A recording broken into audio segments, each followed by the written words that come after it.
Hi friends, I hope you are doing well. Today we'll talk about how to fix or how to solve problem of DropBox.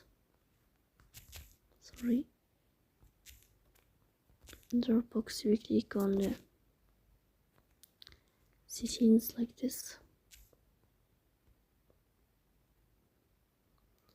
You go here to settings. Then we click on apps. Default apps, app settings. On above we will search about the application of DropBox. Here we click on first stop and you will click OK. Then we'll enter to storage. Here we click on clear cache. In the end, you turn off your phone and you'll wait a moment to restart your phone again.